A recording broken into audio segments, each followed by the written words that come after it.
Hi, welcome back for another video.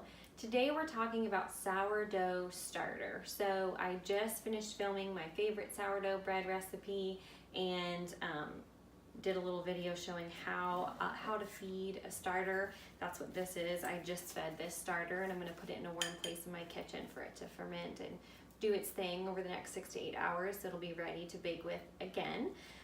But I just wanted to kind of go over a few basic things about what a sourdough starter is and sort of how to keep one in your kitchen, how to keep it alive, because it does take a little work. You do have to keep it alive.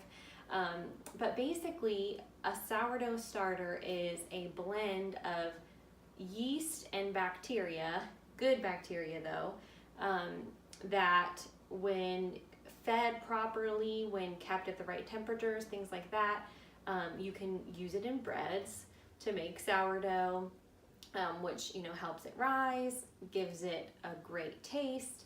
It eats the phytic acid in the flour, so it's healthier for you. That's a whole other thing, but sourdough bread is healthier for you than just, well, homemade bread is better for you than anything you get at the store, but sourdough kind of takes it a step further. But basically, if you keep a sourdough starter out on your counter, you're going to want to feed it every day. And so how I do that is I use about 1/4 cup of the sourdough starter. I do 1/2 cup of flour and a little less than 1/2 cup water because I don't like mine too watery. You just mix it all together, which I will show you at the end of this video. But you just mix it all together, cover it with saran wrap just like I have here in this one. Put it someplace warm in your kitchen. I don't mean warm as in like an oven or something. I just mean like near your oven, or I think some people put it on top of their refrigerator, something like that. It does better in a warmer environment versus one that's really, really cold. So if you are not going to be baking with your sourdough starter within a couple days of feeding it, you're going to want to store it in the refrigerator. So I just have a little glass mason jar that I put mine in, and by refrigerating it, it kind of slows down the fermenting process and makes it to where you don't have to feed it, and it can just kind of sit and almost kind of freezes the process. So like if I'm going out of town for a week or whatever, I'll just stick it in a glass mason jar, put it in the refrigerator, and then it'll kind of keep like that. I think even if it's in the fridge, you're supposed to feed it about every week. So I have a friend who I actually got the sourdough starter from, and she bakes just once a week. So she pulls her sourdough starter out, leaves it on the counter, let it kind of get to room temperature, and then she'll feed her sourdough starter, let it rise and get bubbly to show her that it's active, and then she'll use it to bake with. And then she'll take the leftover, put it back in the mason jar, put it back in the fridge, pull it out again a week later, and it'll be ready to use again.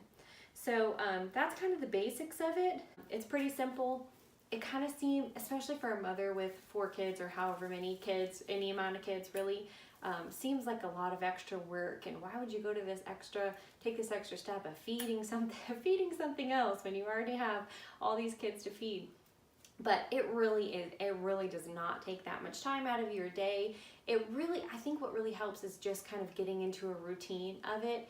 Just, knowing every day I tend to leave the stuff out on the counter. I know a lot of people need their counters cleared off, but my grain mill, which I grind my wheat berries in, I leave that on the counter because I'm grinding wheat every day in order to feed this. And then in order to bake, which I tend to do about every other day, I like to make sourdough English muffins. I like to make sourdough loaves of bread, and I also do just a honey whole wheat recipe, which is not sourdough, that I'm also going to film. That one is really delicious. My kids prefer that one over sourdough, but for adults, I feel like, some kids too, but I feel like for adults, we really can appreciate the depth of flavor and just the more robust flavor that you get with a sourdough loaf. So to feed our sourdough starter, we're going to start with 1/4 cup of sourdough, and then to that we're going to add 1/2 cup of flour. Then we're going to do a little less than 1/2 cup of water. I like to do a little bit less than the amount of flour that I put in. We're going to mix it together And this is what feeds the sourdough. So when you hear people say, or when you read or hear someone say proofed sourdough starter, this is what they're referring to. It means that you fed it recently, you know, within the last 24 hours, which is feeding it is the flour and the water that we just did, and that you let it sit for several hours. It depends on the temperature and just a lot of things, how old your starter is.